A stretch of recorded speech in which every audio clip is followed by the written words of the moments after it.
Hello दोस्तों, नमस्कार, प्रणाम, गुड मॉर्निंग। आप सभी का भाई मुकेश कुमार चैनल स्पेशल से आप सभी का वेलकम करता हूं और स्वागत करता हूं।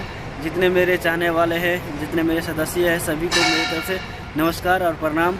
आप सब भाई होप आप सब अच्छे होंगे। और अभी मैं फ़िलहाल ड्यूटी में हूं, तो सोचा कि चलो एक ब्लॉग बना दूँ और दिखा दूँ कि आज का भी सुबह सुबह की नज़ारा कैसा है ना, नज़ारा कैसा है आज का सुबह सुबह का। ठीक है, तो ज़रूर आप लोग वीडियो के अंत तक बने रहे और ज़रूर देखें। तो चलिए ना टाइम लेते हुए शुरू करते हैं। देख रहे हैं कि और ये सब हम लोग का पार्किंग एरिया है और पार्किंग एरिया हम लोग का बना हुआ है। ये सब जो अभी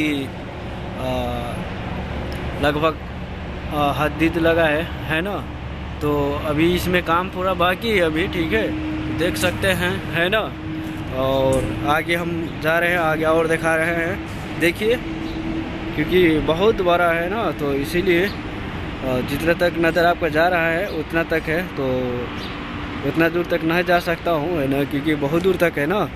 तो ज़रूर आप लोग देख लिए, तो आप सब देख लिए होंगे कि कैसा था नज़ारा।